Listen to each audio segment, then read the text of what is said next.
Whatever you are going through for the sake of God, परमेश्वर के लिए आप जो कुछ भी सह रहे हैं, all those things will be remembered by God. वे सभी चीजें परमेश्वर को याद रहेगी। The angels will be rejoicing over you. देवदूत तुम्हारे कारण प्रसन्न होंगे। You may be saying, I am poor and needy. आप शायद कह रहे होंगे कि मैं गरीब और जरूरतमंद But हूँ, then always think that the Lord thinks about you. फिर हमेशा ये सोचो कि प्रभु तुम्हारे बारे में सोचते हैं। You may be thinking, nobody recognizes me, nobody thinks about what I am doing for the Lord. प्रिय दोस्तों, आप ऐसे सोच रहे होंगे, कोई भी मुझे नहीं पहचानता, कोई ये नहीं सोचता कि मैं प्रभु के लिए क्या कर रहा हूँ। The Lord remembers about you. प्रभु तुम्हारे बारे में याद करते हैं। Today we are going to meditate upon how Mary anointed Jesus. आज हम इस बात पर मनन करने जा रहे हैं कि मरियम ने यीशु को कैसे अभिषेक किया।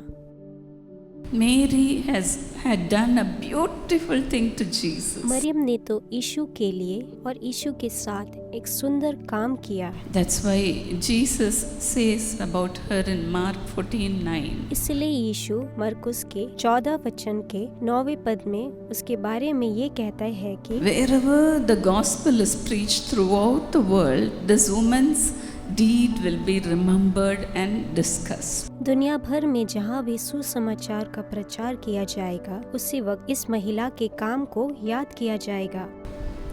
Mary came to Jesus with all her love. Maryam ने तो अपने पूरे प्रेम के साथ यीशु के पास आने का विचार किया। Mary did whatever she could do. Maryam ने वो सब कुछ किया जो वो कर सकती थी।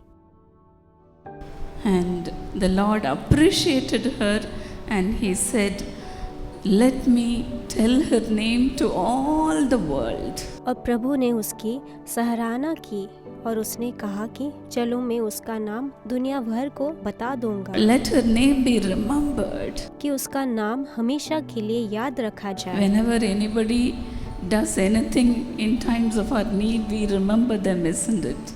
जब भी कोई हमारी ज़रूरत के समय में कुछ भी करता है तो हम उसे हमेशा के लिए याद करते हैं ना। We go and tell about them to our friends. हम चाहते हैं कि अपने दोस्तों को उनके बारे में हमेशा बताते ही रहे।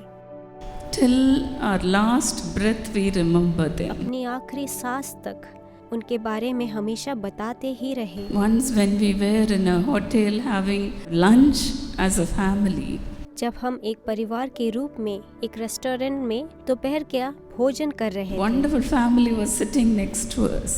और एक अच्छी खासी परिवार हमारे बगल में ही बैठी हुई थी। We finished our lunch and we were about to pay the bill. हमने अपना दोपहर का भोजन समाप्त किया और हम बिल के भुगतान करने के लिए जाने ही वाले थे। And we were sitting and waiting for the bill to come. और हम अपने बिल के लिए इंतजार कर रहे थे, बिल के आने का इंतजार कर रहे But थे। the waiter didn't bring the bill at all. लेकिन वेटर बिल को नहीं लाया। We were so anxious. हम बहुत निराश हो गए थे। But then a waiter came and said, the bill has been paid already. Waiter आया और उसने कहा कि बिल का भुगतान पहले से ही कर दिया गया है। A family who was sitting beside you, they paid the bill and left already. वो परिवार जो आपके बगल में बैठा था, उन्होंने बिल का भुगतान किया और पहले ही चले And गए। he also said, they asked me not to mention their name. और उन्होंने ये भी कहा कि उन्होंने मुझसे अपना नाम न बताने के लिए कहा। Till today we remember that family. आज तक हम उस परिवार को याद करते हैं And we thank God. परमेश्वर का शुक्रिया अदा करते In our हैं। ministry also we remember all the partners of the ministry every day in our family prayer. हम अपने संस्था में जो भी भागीदार है उन्हें भी याद किया करते हैं अपनी प्रार्थना में। All those who are giving offering to the ministry. हमारे संस्था को भेंट दे रहे हैं। All those who are working for the ministry. वे सभी जो हमारी संस्था के लिए काम कर रहे हैं, We remember them in our prayers. हम उन्हें अपनी प्रार्थनाओं में याद करते हैं। Likewise, Jesus also remembered Mary. इसी प्रकार यीशु ने मरियम को स्मरण किया। Mary made an impression on Jesus. Maryam ने यीशु पर बहुत ज़्यादा प्रभाव डाला। The impact was so great. प्रभाव इतना ज़बरदस्त था। And so Jesus said, this woman's deed will be remembered forever. और इसलिए यीशु ने कहा कि इस महिला का काम हमेशा याद रखा जाएगा। What was the deed Mary do while Jesus was in Bethany, reclining at the table in Simon's house? जब यीशु बेथनी में सिमोन के घर में मेज पर बैठा था, तब मरियम ने क्या काम किया? She came there with an alabaster jar and poured all the perfume on Jesus' head. वो संगमरमर का घड़ा लेकर वहाँ आई और सारा इत्र यीशु के सिर पर उंडेल दिया। In Jewish culture, the people of Israel, they used to provide a bowl of water for the invited guest. यहूदी संस्कृति में इज़राइल के लोग आमंत्रित मेहमानों के लिए पानी का एक कटोरा उपलब्ध कराते हैं। And they add droplets of perfume in the water so that the water will be giving pleasing aroma. और वे पानी में इत्र की बूंदें मिलाते थे ताकि पानी में से मनभावन सुगंध They आए। would pour only few drops of perfume. वे इत्र का केवल कुछ बूंदें ही डालते But थे। then Mary poured all the perfume in the jar on Jesus' head. परंतु फिर मरियम ने घड़े का सारा इत्र यीशु के सिर पर उंडेल दिया। That's why Jesus appreciated her act of love. इसलिए यीशु ने उसके प्रेमपूर्ण कार्य की सराहना की। Jesus appreciated her wholehearted devotion to God. यीशु ने उसके पूरे दिल से ईश्वर के प्रति समर्पण की सराहना की। God will remember your deed also, dear friend. कि परमेश्वर आपके कामों को भी याद रखेंगे। You may be thinking nobody recognizes me, nobody thinks about what I am doing for the Lord. प्रिय दोस्तों, आप ऐसे सोच रहे होंगे कोई भी मुझे नहीं पहचानता, कोई ये नहीं सोचता कि मैं प्रभु के लिए क्या कर रहा हूँ। But then God counts all your tears in his bottle. लेकिन फिर परमेश्वर आपके सारे आंसुओं को अपनी कुप्पी में गिन He लेता है। remembers all your wanderings. उसे तुम्हारी सारी भटकना याद है। Our God is not an unjust God to forget the labor of love we are showering upon God. हमारे ईश्वर कोई अन्यायी ईश्वर नहीं है जो आप ईश्वर पर जो प्रेम बरसा रहे हैं उसे भूल जाए। Yes, my mother, when she was young, when she got married, my father was not a Christian. हाँ, मेरी माँ जब वो छोटी थी तब उसकी शादी हुई तो मेरे पिताजी ईसाई नहीं थे। The whole village did not know about God. पूरे गांव को परमेश्वर के बारे में पता नहीं था। My mother, for the sake of loving God, her mother-in-law ill-treated her. मेरी माँ परमेश्वर के प्यार की खातिर उसके सास उसके साथ बहुत बुरी तरीके का बर्ताव करती थी। When she was pregnant with me, when she was about to deliver, when she had the delivery pain, she suffered a lot. जब वो मेरे साथ गर्भवती थी, जब उसकी डिलीवरी होने वाली थी तो उसे बहुत ज़्यादा पीड़ा हुई। Her mother-in-law, even after seeing her wriggling with pain, she pushed her outside the house and locked the door. उसकी सास ने उसे दर्द से छटपटा देखकर भी उसने उसे धक्का देकर घर के बाहर कर दिया और दरवाज़ा बंद कर लिया। There was a space behind our house हमारे घर के पीछे एक जगह थी where we have the grinders to grind masalas. जहाँ हमारे पास यानी मसाला पीसने के लिए चक्कियाँ हुआ करती थी। There at the mud floor my mother delivered me. वो मिट्टी के फर्श पर मेरी माँ ने मेरा प्रसव कराया। My mother with all the pain went to the back door, through the back door to the next house and knocked at the window. मेरी माँ सारे दर्द के साथ पिछले दरवाजे से होते हुए अगले घर तक गई और खिड़की पर दस्तक दी। But then that grandmother who was in the house could not hear. लेकिन तभी घर में जो दादी थी वो सुन नहीं पाती थी। She was deaf and dumb. वो बहरी और गूंगी थी। My mother, with all her strength, took a big stone and threw it at her window. लेकिन तभी मेरी माँ ने एक बड़ा सा पत्थर उठाया और खिड़की पर फेंक दिया। And that grandmother came running to help my mother. और वो दादी मेरी माँ की मदद करने के लिए दौड़ती हुई आई। And I was born on that mud floor like an orphan. और मैं एक अनाथ की तरह उस मिट्टी के फर्श पर पैदा हुई। Those times my mother was not remembered. उस समय मेरी माँ को याद नहीं किया गया था।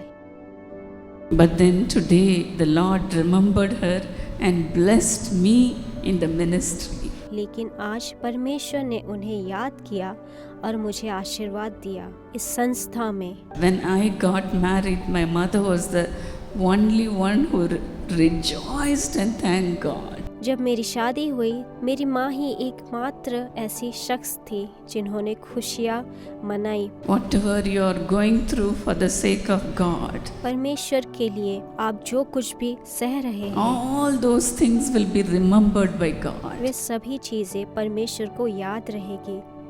The angels will be rejoicing over you. देवदूत तुम्हारे कारण प्रसन्न होंगे। You may be saying, I am poor and needy.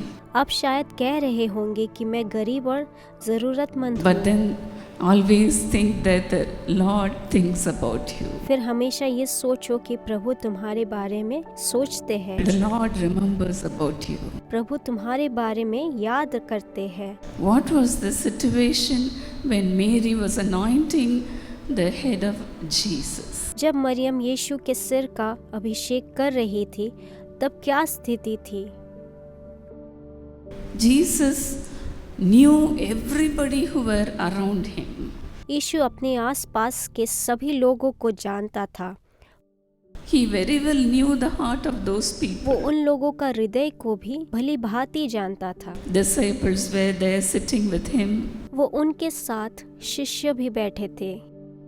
The high priests were there sitting with him. यहाँ महायाजक उसके साथ बैठे थे। And he very well knew about Peter who was going to deny him 3 times. और वो पतरस के विषय में भली भांति जानता था, जो 3 बार उनका इनकार करने वाला Even था। though he was a disciple of Jesus, even though he was always with Jesus, भले ही वो यीशु का शिष्य था, भले ही वो हमेशा यीशु के साथ था, Peter denied Jesus. पतरस ने यीशु को नकार दिया। He said, I do not know who this man was. मैं नहीं जानता कि ये आदमी कौन था। And he very well knew the heart of Judas who betrayed Jesus. और वो यहूदा के दिल को अच्छी तरह से जानता था, जिसने यीशु को धोखा दिया था।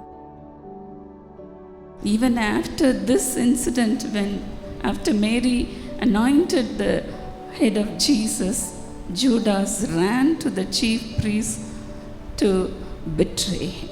इस घटना के बाद भी जब मरियम ने यीशु के सिर का अभिषेक किया, तो यहूदा उसे धोखा देने के लिए मुख्य पुजारी के पास भागा चला गया। Only at this time Mary anointed the head of Jesus. केवल इसी समय मरियम ने यीशु के सिर का अभिषेक किया। How much Jesus would have been comforted. यीशु को कितना सांत्वना मिली होगी। Jesus was so sad looking at those people around him. यीशु अपने आसपास के लोगों को देखकर बहुत दुखी हुआ। But then when he looked at Mary, he was so happy and he praised her.